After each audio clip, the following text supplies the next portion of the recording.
Good evening मेरे प्यारे बच्चों। आज हम लोग ज्योमेट्रिकल आइसोमेरिज्म स्टार्ट कर ही देंगे और थोड़ा बहुत तो पढ़ेंगे ज्योमेट्रिकल आइसोमेरिज्म के बारे में, लेकिन टॉटोमेरिज्म जरूर खत्म करके चलेंगे।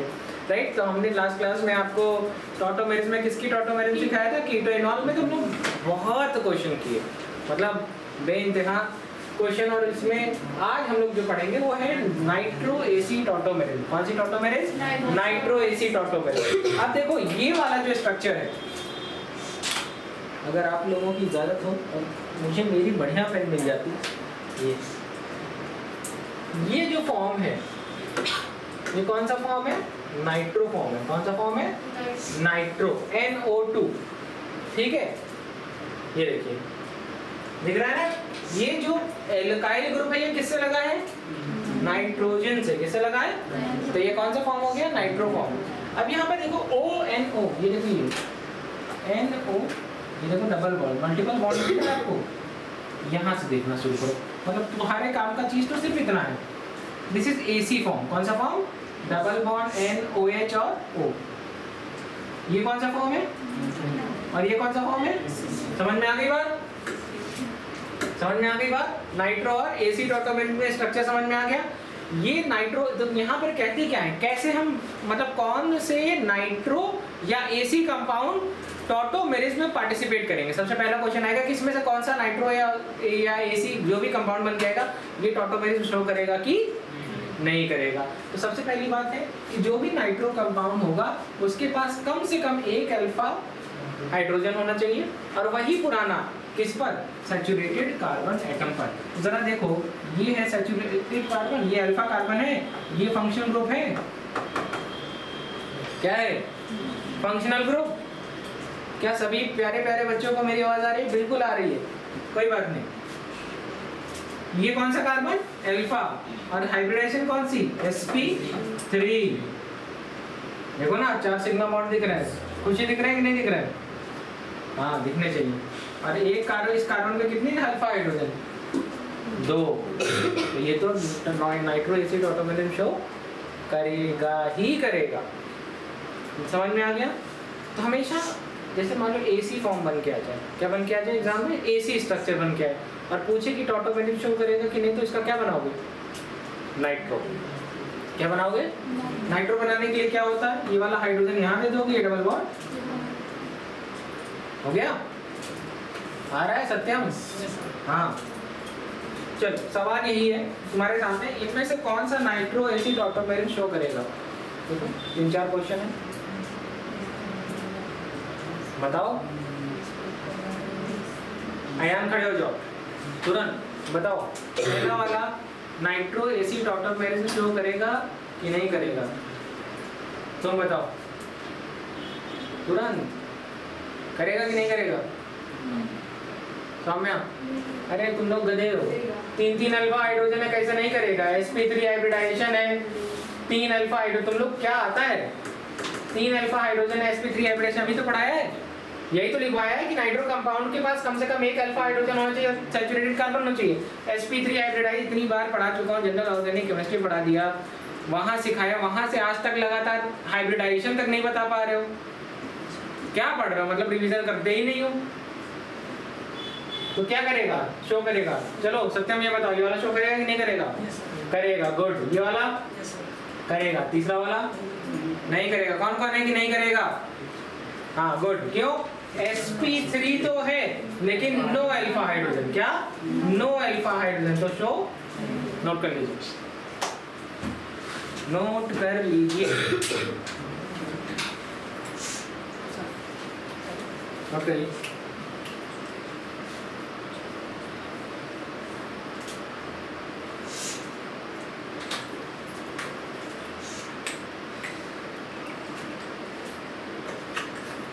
अगला क्वेश्चन अगर सौम्या तुम गलत बताई तो खड़ा करके पढ़ाएंगे।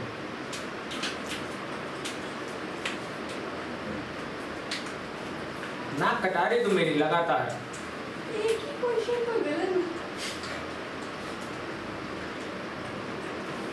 चले,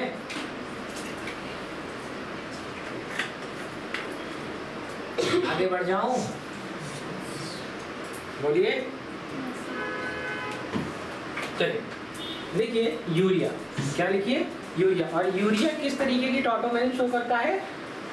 एमाइड इमिडोल टॉटोमेरिन। कौन सी टॉटोमेरिन? Amide imidol. तो दिस इज एमाइड, देखो this is amide and this is imidol. इसके बाद देखो क्या लिखा है, साइनाइड एंड आइसोसाइनाइड। कौन सी? एल्काइल साइनाइड और एल्काइल आइसोसाइनाइड। ये टॉटोमेरिन शो नहीं करते। ये कौन से आइसोमेरिन शो करते हैं? फंक्शनल। जबकि हाइड्रोजन साइनाइड और आइसोसाइनाइड, HCN या HNC, ये कौन सी टॉटोमेरिन शो करते हैं? ठीक है, ये टॉटोमेरिन शो करते हैं। मतलब ये समझ लो, ये एग्जाम में क्वेश्चन आता है। एक बार क्वेश्चन में एग्जाम में आया और उसमें ये दे दिया, तो बच्चे देखे कि साइनाइड आइसोसाइनाइड, तो कुछ बच्चे तो शुरू में पहले पढ़े थे तो उन्होंने फंक्शनल आइसोमेरिज्म मार दिया, तो किस्मत उनका सही हो गया। लेकिन बहुत सारे बच्चे ज़्यादा पढ़े थे तो उन्होंने क्या डाल दिया? टॉटोमर। कहें कि फंक्शनल आइसोमर और टॉटोमर नहीं तो टॉटोमर को मार देना, क्योंकि ज़्यादा बेटर ऑप्शन है। हाँ, जैसे मेटामर में पढ़ते थे। तो ऐसा नहीं है, ऐसा नहीं है। एल्काइल साइनाइड और एल्काइल आइसोसाइनाइड हमेशा फंक्शनल आइसोमेरिज्म देता है, जबकि HCN और HNC कैसे क्या है? टॉटोमर। तो यहाँ पर अगर दो ऑप्शन आ जाए, FI टॉटोमर, तो क्या लगाओगे? टॉटोमर। नोट करो। पूछना है किसी को कुछ? इसमें कुछ बहुत नहीं है, ये एक दो ऐसे एक्सेप्शनल ऑप्शंस आंसर वो हैं, पॉइंट्स हैं जो आपको आना चाहिए, ताकि एग्जामिनर आपसे गलती ना करा सके। इमिडोल, इमी IMI, कौन था इमी वाली? क्या नाम था उसका? अरे तो जैकलीन है, नहीं जानते? इमी गाना है, हम पढ़ा रहे थे, यहीं तो बना है इमिडोल से। वो ऐसे करके पसीना पूछती है, ऐसे करके, देखा नहीं आप लोग?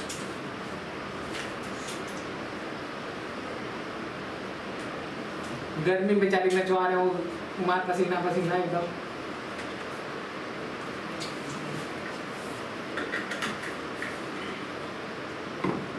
पढ़े आगे?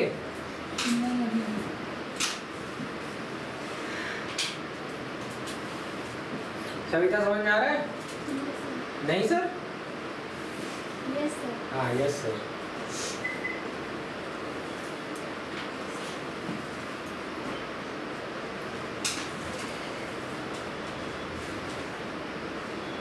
चलें बच्चों, तेज तेज डन। हेडिंग डालिए स्टीरियो आइसोमर। कौन सा isomerism? Stereo isomerism. Stereo isomerism शब्द जहाँ पर आ जाएगा वहाँ पर हम क्या समझेंगे? 3 डायमेंशनल स्पेस में। फिर कहाँ पर? 3 डायमेंशनल स्पेस में। ये वो बात हो गई कि सावंत सर ने कभी लेफ्ट हैंड में घड़ी पहन रखी है, कभी राइट हैंड में घड़ी पहन रखी है, तो इनकी मिरर इमेज भी बदल जाएगी। फोटो जब खींचोगे तो एक बार तुमको बाएं हाथ में पहने दिखेंगे, एक बार दाहिने में दिखेंगे। समझ रहे हो? चलो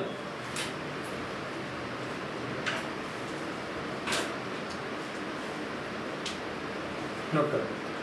देखो स्टीरियो आइसोमर क्या होते हैं? ऐसे आइसोमर जिनका मॉलिक्यूलर फॉर्मूला तो सेम होता है, लेकिन देखो वही बात बोली, सिंपल सी बात है, but differing in 3 dimensional orientation of their atom in space. ठीक है, किसमें वेरिएशन है? ओरिएंटेशन में, मतलब 3 डायमेंशनल ओरिएंटेशन में हमें क्या देखने को मिलेगा? वेरिएशन। देखिए called stereo isomer. Stereo isomer कौन कौन से होते हैं? ज्योमेट्रिकल आइसोमर होते हैं, ऑप्टिकल आइसोमर होते हैं, और क्या होते हैं? कन्फॉर्मर्स होते हैं। नोट करिए। एक होती ये, देखो ये वाली जो है, ये दोनों, ये और ये कॉन्फिगरेशनल स्टीरियो आइसोमर है। कौन से हैं? और ये 2 चीज देखो, ठीक है। और क्या है इसके बाद? कन्फॉर्मेशनल। नोट करो।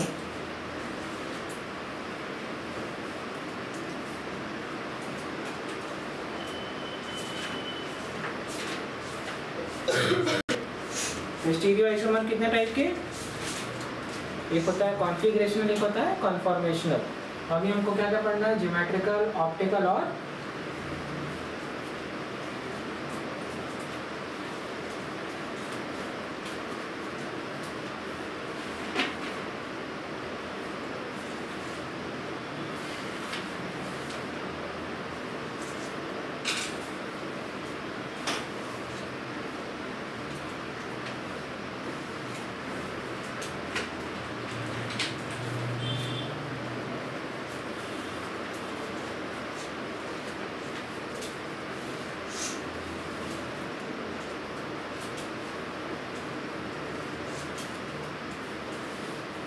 बेटा वहां पर कुछ नहीं लिखा है, स्टीरियो आइसोमर ही लिखा है जो तुमको नहीं दिख रहा है। ऑप्टिकल के नीचे मत लिखो अभी, डाई स्टीरियोमर आइसोमर लिखा है वो मत लिखो, केवल तुम इतना लिखो, जिसको नहीं आता वो ऐसे लिख लो। देख रहा हूँ विकास, मैं आपके मैसेज देख रहा हूँ बेटा, कोई बात नहीं, बहुत बढ़िया। अब मेरी बात करूँगा, जिसको नहीं समझ में आ रहा है वो इस तरीके से लिख लिया। देखो हमने क्या देखा, स्टीरियो आइसोमर ये लिखा है। स्टीरियो आइसोमर दो तरीके का होता है, एक होता है कॉन्फिगरेशनल और एक होता है कन्फॉर्मेशनल। ठीक है, कॉन्फिगरेशनल दो तरीके का होता है, एक होता है ज्योमेट्रिकल आइसोमर और एक होता है ऑप्टिकल आइसोमर। अब समझ में आया? ये वही बात लिखी हुई, सिंपल से लिखी हुई, मैंने सामने से आपके लिख दिया। कन्फॉर्मर हम लोग अलग से पढ़ेंगे, अभी हम लोग जीआई और ओआई की बात करेंगे।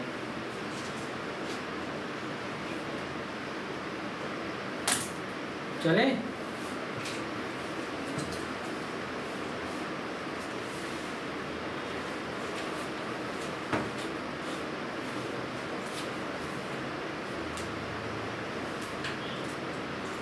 क्या? ओके चल, यहाँ पे लिखिए जीआई क्या, ज्योमेट्रिकल आइसोमेरिज्म। पहले डेफिनेशन लिखिए, पहले डेफिनेशन लिखिए, मेरी बात को समझिए, इतना मैं बोलता जाऊँगा वो लिखिएगा। सबसे पहले यहाँ पर लिखा हुआ है ज्योमेट्रिकल आइसोमर, या इसी आइसोमेरिज्म में एक टाइप होता है मेजरली ज्योमेट्रिकल आइसोमर में सिस ट्रांस आइसोमेरिज्म भी कहते हैं इसको। क्या कहते हैं? Cis trans isomerism. अब हो क्या रहा है? हो ये रहा है ज्योमेट्रिकल आइसोमेरिज्म में हमें क्या देखने को मिल रहा है, जो भी हमारे फंक्शनल ग्रुप हैं उनका ओरिएंटेशन बदल रहा है। क्या बदल रहा है? ओरिएंटेशन। ओरिएंटेशन का मतलब क्या है कि मान लो कोई लेफ्ट हैंड साइड है तो कोई एक बार तो आपको लेफ्ट हैंड साइड दिख रहा है, दूसरी साइड बार आपको राइट हैंड साइड में दिख रहा है। मतलब वो क्या हो रहा है, पूरा का पूरा 180 डिग्री रोटेट कर गया, 180 डिग्री रोटेट कर गया।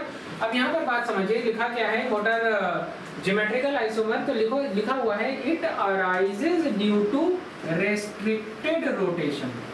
कौन सी रोटेशन? Restricted rotation. अब मुझे एक बात बताइएगा, ये है आपका सिग्मा बॉन्ड, ये प्लेन में होता है। कहाँ होता है?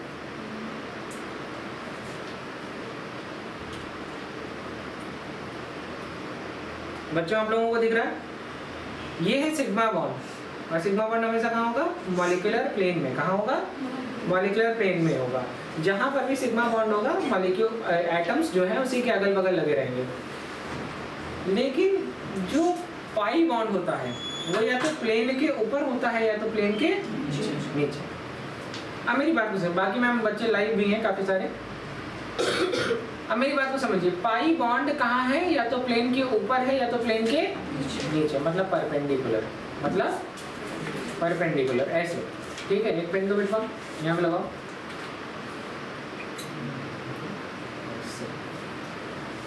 ठीक है, ये है सिग्मा बॉन्ड और ये प्लेन के ऊपर है, या यही को मैं यहाँ रख दूँ प्लेन के नीचे। अब एक शब्द आया रिस्ट्रिक्टेड रोटेशन, आया ना सर? तो कह रहे सर प्लेन के परपेंडिकुलर है, ये प्लेन है तो प्लेन का परपेंडिकुलर यही तो हुआ, तो कह रहे ये भी तो परपेंडिकुलर है कि नहीं? तो बिल्कुल सही बात है, लेकिन एक सिग्मा, एक पाई बॉन्ड अगर ऊपर और नीचे है, और अगर यही मैं ये तो मैं एल्कीन की बात कर रहा हूँ, किसकी बात कर रहा हूँ? तो एल्कीन में एक ही पाई बॉन्ड होता है ना, और एल्काइन में 2 पाई बॉन्ड होता है। कितने पाई बॉन्ड होते हैं? 2। तो एक भैया ये मॉलिक्यूलर प्लेन है, ये प्लेन के ऊपर प्लेन के नीचे, तो इसका मतलब जो इलेक्ट्रॉन पाया जाएगा, प्रोबेबिलिटी ऑफ फाइंडिंग इलेक्ट्रॉन, वो या तो प्लेन के ऊपर होगी या तो, हाँ समझ आई? लेकिन आगे और पीछे नहीं बोल रहा हूँ, इसी को कहते हैं रेस्ट्रिक्टेड रोटेशन। क्या कहते हैं? इसी तरीके से अगर वो एल्काइन होता, क्या होता? तो दूसरा जो डबल बॉन्ड है वो यहाँ होता। समझ में आई बात? एक यहाँ होता, एक यहाँ, और अब समझ में आया? मतलब ये वाला यहाँ थोड़े चला जाएगा, ये समझ में आया? अरे भैया दो बेटा जरा पेन देखती जाओ, अगल बगल मांगते मांग के एक तो प्लेन ये हो गया, तो ये दिख रहा है, ये वाला जो इसको इमेजिनरी यहाँ पे जोड़ो, हाँ, और इसको भी इमेजिनरी यहाँ पे जोड़ो, तो यहाँ पर इलेक्ट्रॉन पाया जाएगा। इसी तरीके से समझ में आ गई बात। तो यही पर लिखा हुआ है restricted rotation about sigma bond. Done. इसके बाद लिखा है वो जो रेस्ट्रिक्टेड रोटेशन है वो क्यों अराइज होगा। तो the restricted rotation arises due to formation of pi bond, या पाई बॉन्ड क्या होता है, अच्छा ये अगर एक वो है, देखो यहाँ देखो ऐसे कैसे लिखा है, ये है अगर मैं, ये P है, क्या है P सबशेल, और ये भी P सबशेल है, ठीक है। तो ये जो ओवरलैपिंग है ये इसका हेड है और इसका हेड है, तो कैसी ओवरलैपिंग हो गई, हेड ऑन ओवरलैपिंग। कैसी हो गई, हेड ऑन। दो आदमी ने एक दूसरे टक्कर मार दी, गाड़ी एक दूसरे टक्कर मार दी। एक और ओवरलैपिंग होती है जिसमें जिसको कहते हैं साइड वाइज ओवरलैपिंग। कौन सी ओवरलैपिंग, तो ये देखो मेरी बात को समझो, ये अगर ये मैं दूसरे कलर से बना दे रहा हूँ, नहीं तो तुम लोग एक ही में मान लोगे। क्या भरोसा, कोई भरोसा नहीं है आप लोग का। तो मोहित पीछे बैठा है, जब उसका क्वेश्चन नहीं लगता कहता आप पढ़ा ही नहीं।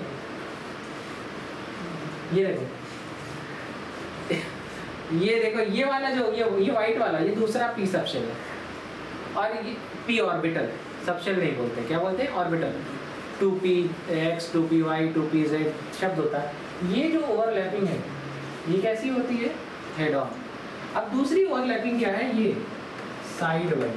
कौन सी वाइज, कौन सी ओवरलैपिंग है, ये साइड से, तो इसको कहते हैं साइड वाइज ओवरलैपिंग। तो लिखा हुआ है कि अच्छा पाई बॉन्ड हमेशा कौन सी ओवरलैपिंग से बनेगा, साइड वाइज ओवरलैपिंग। कौन सी, समझ में लिखा है कि arise due to formation of pi bond और sidewise overlapping of unhybridised 2p orbital. Unhybridised क्यों बोल रहे हैं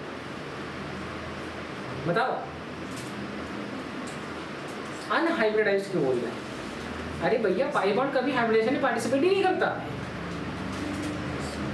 छोटी सी बात हो जाए सदमा लग जाता है। देखो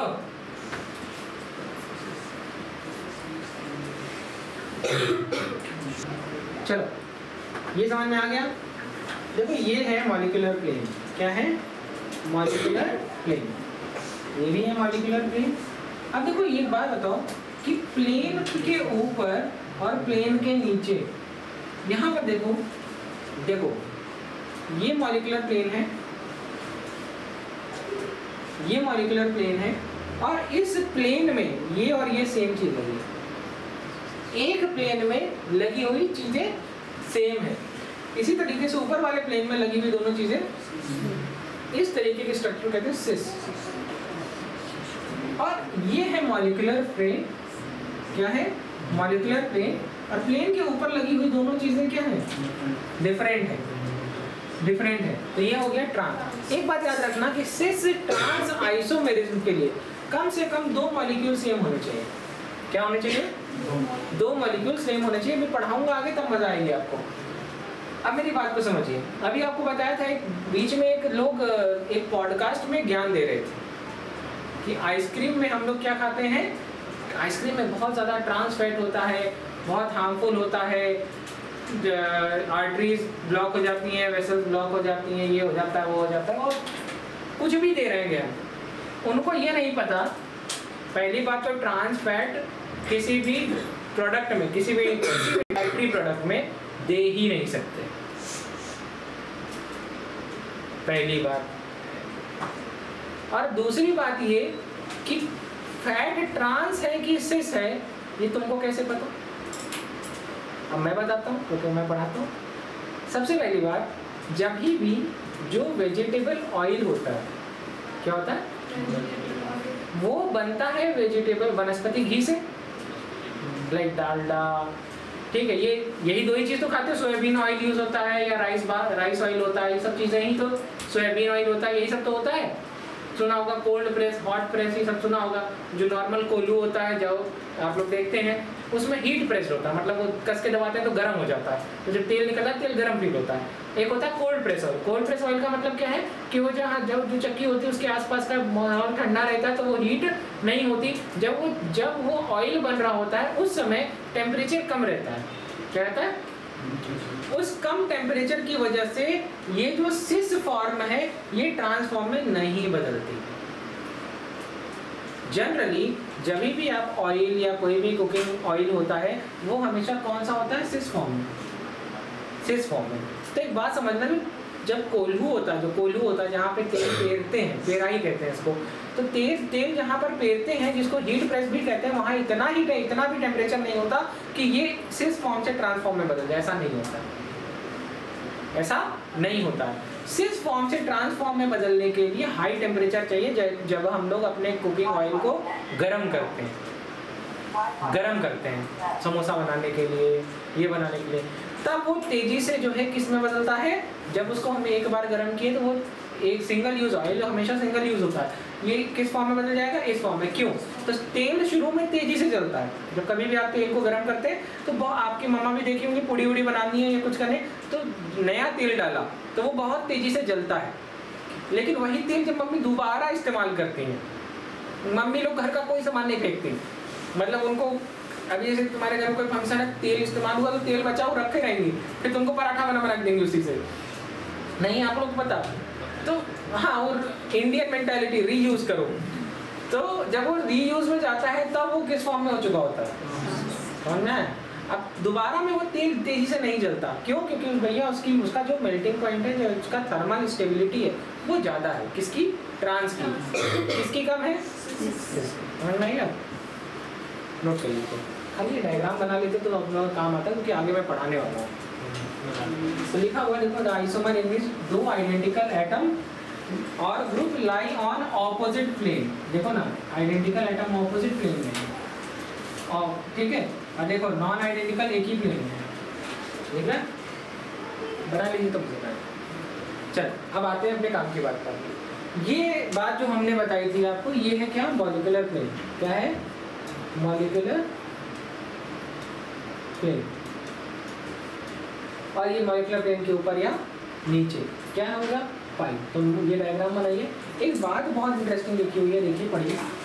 लिखा हुआ है कि geometrical isomerism is not possible. बहुत इंटरेस्टिंग बात है। इन एल्काइन। क्यों? क्योंकि पहली बात तो हाइब्रिडेशन होती है sp और ज्योमेट्री होती है लीनियर, और जिसकी वजह से दिस इज द रीजन कि geometrical isomerism is not possible in alkynes. Done? आगे बढ़ जाएं।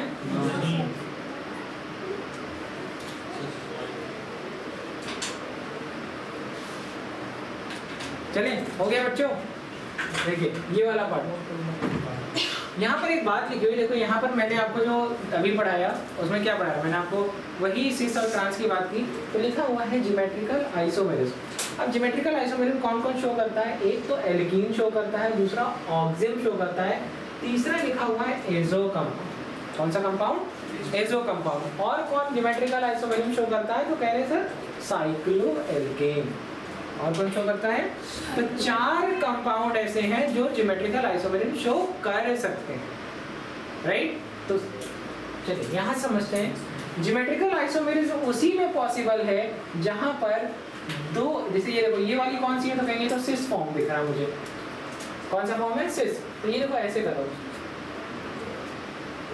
सिस नहीं दिख रहा? ये है मॉलिक्यूलर प्लेन। इसी तरीके से ये है मॉलिक्यूलर प्लेन, और मॉलिक्यूलर प्लेन के नीचे दोनों चीजें सेम है, और मॉलिक्यूलर प्लेन के ऊपर दोनों चीजें सेम है। तो ये कौन सी बात हो गई? सिस। इसी का ट्रांस भी बना सकते हैं आप, जैसे ए लिखा है बी लिख दीजिए, ए लिखा है बी लिख दीजिए। तो ये हो गया सिस ट्रांस आइसोमेरिज्म, जो कि एल्कीन में हमें देखने को मिलती है। दूसरे तरीके का, अच्छा देखो सारे एल्कीन सिस ट्रांस नहीं शो करते हैं, ये भी बात याद बनिएगा, दिखाते हैं। दूसरा लिखा हुआ है एग्जाम्पल ऑक्सिम। ऑक्सिम में ये जो कार्बन है, इस कार्बन से लगी हुई डबल बॉन्डेड कार्बन से लगी हुई दोनों स्पेसीज क्या होनी चाहिए? सेम की डिफरेंट?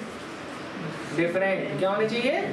अगर डिफरेंट नहीं होगी तो ये कभी भी ज्योमेट्रिकल आइसोमेरिज्म शो नहीं करेगा। मान लो अगर यहाँ पर लिखा हुआ है H और यहाँ भी लिखा है तो करेगा क्या?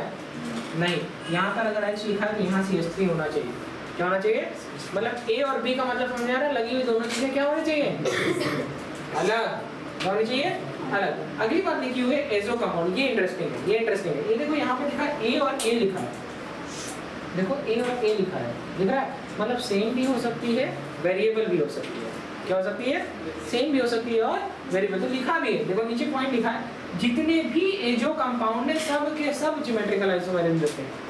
ओके, नोट करिए। चलिए यहाँ तक समझ में आ गया। अब आगे क्या था? साइक्लोएल्केन। क्या था? नोट करिए, साइक्लोएल्केन। अरे तो साइक्लोएल्केन में जो एडजेसेंट कार्बन है, देखो एडजेसेंट कार्बन है, उस पर लगी हुई दोनों चीज़ें क्या होनी चाहिए? वेरिएबल। जैसे मान लो ये बना है, तो यहाँ पे मान लो लिखा है CH3 और यहाँ H, यहाँ मान लो H लगा है और यहाँ मान लो H लगा है। ज्योमेट्रिकल आइसोमेरिज्म देगा कि नहीं देगा? नहीं देगा। कुछ लग जाता, Cl लग जाता तो भी चलता है। आज नहीं समझ में आ रहा है? आ रहा है ना? Cl भी लग जाता तो भी समझ में आता। एक बात याद रखिएगा, ज्योमेट्रिकल आइसोमेरिज्म और सिस ट्रांस आइसोमेरिज्म, बच्चे ये सोचते हैं कि ये दोनों एक ही चीज़ है। नहीं, सिस ट्रांस आइसोमेरिज्म हमको कहाँ देखने को मिलेगी? एल्कीन में। कहाँ पे? एल्कीन। और सिस ट्रांस आइसोमेरिज्म होने के लिए जो भी मॉलिक्यूल होगा उस पे जो भी जो कंपाउंड है उसमें जो भी मॉलिक्यूल लगे हो कम से कम दो क्या होने चाहिए? सेम। जैसे इस केस में आपको देख रहा है H और H लिख रहा है, बाकी Cl और CH3 लिखा हुआ है। तो अगर ये एल्कीन होता, क्या होता? एल्कीन, तो ये सिस ट्रांस दे सकता था। ठीक है, चलिए अब एक बात लिखी है, हेडिंग देखिए, लिखा हुआ है ज्योमेट्रिकल, एक एक करके सबके बारे में पढ़ना है। ज्योमेट्रिकल आइसोमेरिज्म में एल्कीन, तो एक बात लिखी हुई है, सिर्फ वही एल्कीन ज्योमेट्रिकल आइसोमेरिज्म शो करेंगी जिसमें जो भी दोनों, ये देखो sp2 हाइब्रिडाइज्ड कार्बन एटम। कौन सा कार्बन एटम?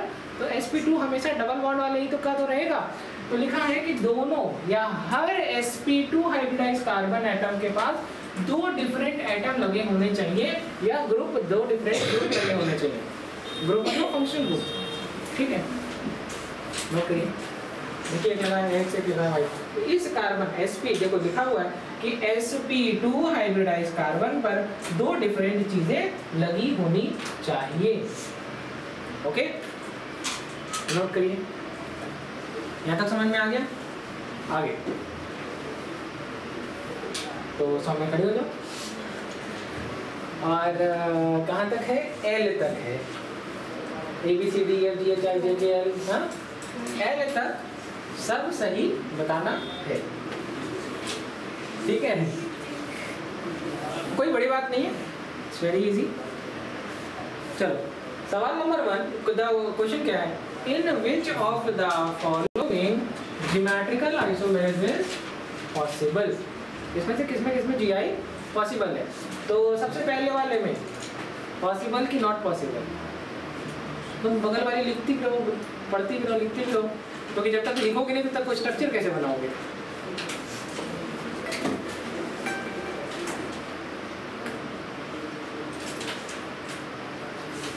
बताइए काजल, आप बताइए। पॉसिबल है। क्यों पॉसिबल है? क्योंकि sp2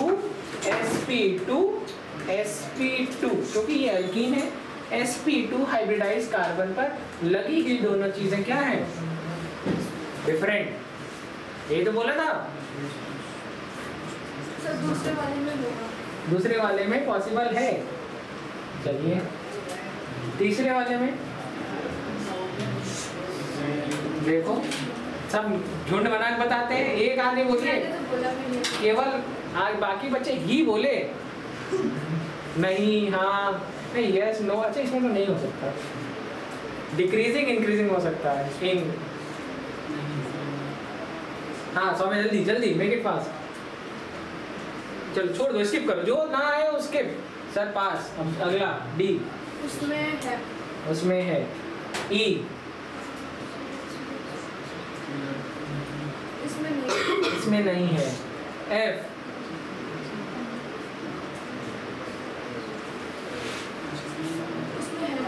शो करेगा, राइट?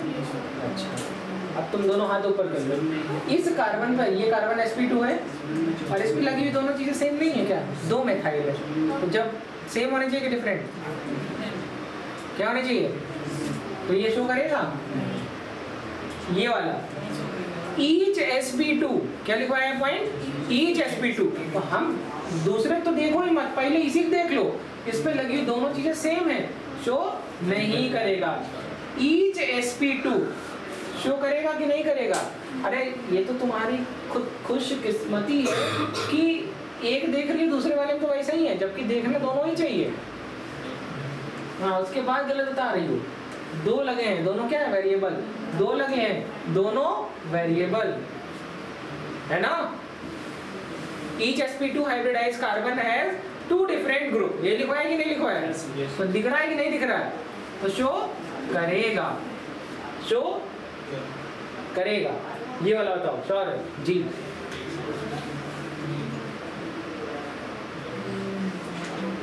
श्योर है? बताओ जल्दी। सुनील तुम बताओ।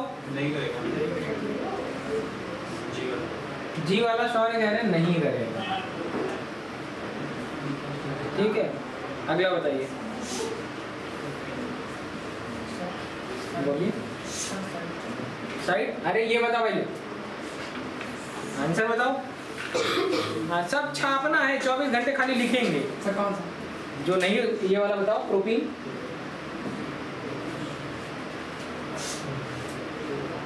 सौ में आप सही बता करके बैठ सकती हैं।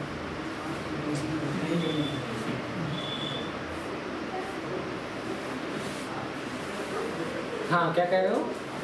नहीं करेगा। कैसे तुमको पता नहीं करेगा? बस तुक्का मार रहा।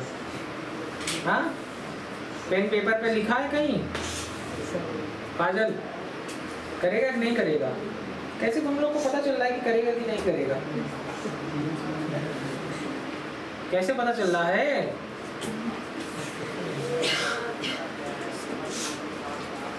हाँ, कौन इस बच्चे? सर नहीं करेगा। नहीं करेगा। कैसे तुमको पता? हाँ, अब मैं तुम्हारी बात मानूंगा। नहीं करेगा। क्यों नहीं करेगा? ये है CH3 CH double bond CH2। Carbon की वैलेंसी सेटिस्फाई, 4 ज़्यादा नहीं, 5 हो जाएगा। CH2 बनाओगे। चलो, 100 में ये शो करेगा कि नहीं शो करेगा? कौन सा ये? H वाला? हाँ, H वाला। नहीं show क्यों? क्योंकि जल्दी बोलो, इतना सोचोगी तो कहाँ बोल पाओगे?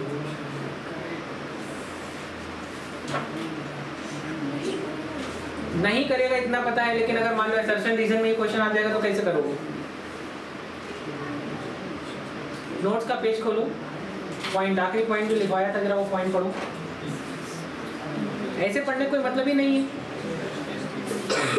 जब आपके ऑप्शन से ऑप्शन मैच कर जाता है तो आपको लगता है आपको आ रहा है, जब आपको रीजन ही नहीं पता तो वो कैसे आ सकता है आपको? क्या लिखा है? जल्दी बोलो बेटा। सर उसमें तो सेम हो जाएंगे। हाँ, तुम सही हो, तभी तो बोला तुम सही हो। नहीं, बैठना नहीं है, अगला कोई बता करके जल्दी बोलो। हाँ, तुम क्या कह रहे थे? पॉइंट पढ़ो। क्या लिखा है? नॉन सब्स्टिट्यूटेड, नहीं, वो लिखा हुआ है कि ईच sp2 हाइब्रिडाइज्ड कार्बन वाला पॉइंट पढ़ो। ज्योमेट्रिकल आइसोमर में पढ़ाया था ना sp2 हाइब्रिडाइज्ड कार्बन, तो क्या लिखा है? Only those alkene show Gi। हाँ, अगर तुम इधर देखो, sp3 sp2 sp2, यही तो है, sp2 है। अब एक बात बताओ, इसको तो देखना नहीं है, sp2 ही देखना है। अब sp2 पे एक इस वाले कार्बन को अगर मैं देख रहा हूँ, एक ये ग्रुप लगा, एक ये लगा, दो डिफरेंट लगा है, लेकिन इस साइड में दोनों सेम लगा हुआ है, इस वजह से ये शो नहीं करेगा। तो पॉइंट लिखो, एक बहुत अच्छा सा पॉइंट लिखो, नॉन सब्स्टिट्यूटेड टर्मिनल एल्कीन। क्या लिखोगे? Non substituted terminal alkene never show GI या cis trans isomers. Non substituted terminal alkene, देखो ना आखिरी वाली टर्मिनल एल्कीन है ना, डबल बॉन्ड एकदम कॉर्नर पे लगा हुआ है, तो non substituted terminal alkene never show cis trans isomers या GI। चलो तो क्या नाम है तुम्हारा? मीनाक्षी, बताओ जल्दी बताओ, इतना मत सोचो। फेनाइल क्या होता है? बेंजीन रिंग होता है, और क्या होता है फेनाइल? बैठ जाओ, बाकी जो सही सही बताते जा रहा बैठे हो, खाली आज सौम्या खड़ी रहेगी।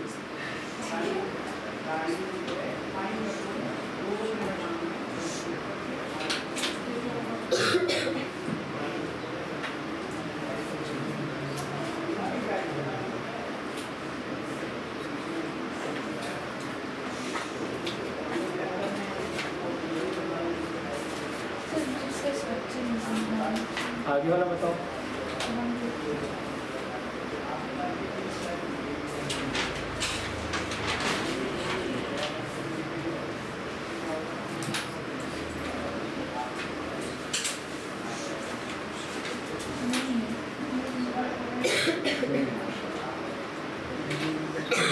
हाँ, ये नहीं करेगा। चलो सौम्या तुमसे ही सवाल, अगर तुम ये तीनों सही बता लेती हो, कि एक तो इस बच्चे ने बता ही दिया ब्यूटी, अगर तुम ये तीनों सही बता लेती हो तो तुम बैठ सकती हो। चलिए, और तुम नहीं बता पाए तो सोनू खड़े होंगे, सोनू नहीं बता पाए तो पूरी क्लास खड़ी होगी। आप लोग की दावेदारी यही दो बच्चे कर रहे हैं। 3 क्वेश्चन 3 मिनट।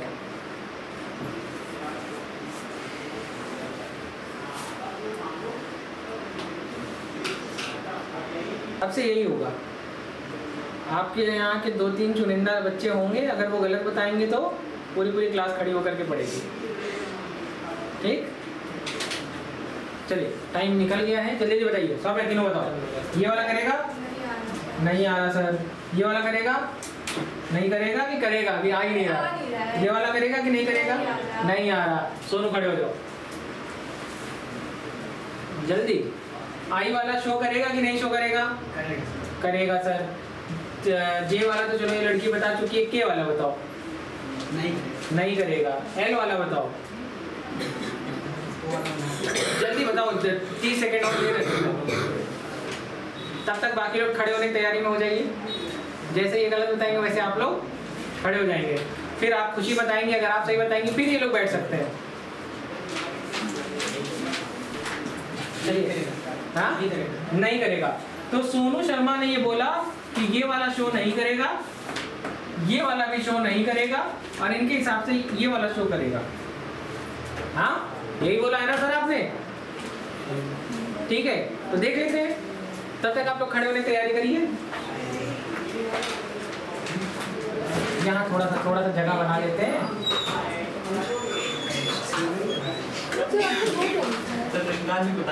कृष्णकांत तो खड़े हो देखो, प्रोपीन है, क्या है? प्रोपीन। और क्या लिखा है? 1 फेनाइल। अच्छा, प्रोपीन का मतलब क्या है? CH क्या है भैया? CH2, यही होता है प्रोपीन। अब प्रोपीन लिखा है और 1 फेनाइल, इसका मतलब ये वाली कार्बन ही तो 1 है, तो इस जगह से भैया आपने क्या लगा दिया? फेनाइल बेंजीन में क्या लगा दिया? That is C6H5। ठीक है, हाँ यही तो है 1 फेनाइल प्रोपीन, तो ये शो करेगा। बिल्कुल सही। और किसको लगता है सोनू ने ये 2 क्वेश्चन सही बताए? कौन कौन सोनू फेवर में है? अरे इसको जिसको आईपीएससी नहीं आती वो कैसे कर लेगा? अरे गधो, आईपीएससी सिखाई थी। देखो ब्यूट, जो सोनू बिल्कुल सही है, सोनू बैठ सकते हैं। तो लिखा है ब्यूटीन। क्या लिखा है? ब्यूटीन। 1 कार्बन, 2 कार्बन, 3 कार्बन और 4 कार्बन। और क्या लिखा है? 2 ब्यूटीन। इसका मतलब यहाँ पर लगा हुआ है इसके बाद लिखा है 2 मेथाइल, तो ये अगर 1 है तो ये होगा 2, तो भैया यहाँ लगा दो CH3, तो ये भी तो CH3 है, तो ये दोनों सेम हो गया ना। अरे इधर तो देखना ही नहीं है, क्या नहीं है, देखना ही नहीं, ये वाला तो करेगा लेकिन ये वाला नहीं करेगा, तो इसका मतलब सोनू बिल्कुल सही है। अब इसके बाद ये लिखा है 2,3 डाइमेथाइल, तो 2,3 डाइमेथाइल ब्यूटीन, ब्यूटीन 1 2 3 और 4, ये भैया ब्यूटीन हो गया। और ये देखो 2 पे आपने लगा दिया मेथाइल और 3 पे आपने लगा दिया मेथाइल, बिल्कुल सही सोनू, आपने क्लास टीचर पे चाली, ठीक है, तो बिल्कुल सही आंसर था। नेक्स्ट क्लास में इसी के आगे का पार्ट डिस्कस करेंगे। Thank you.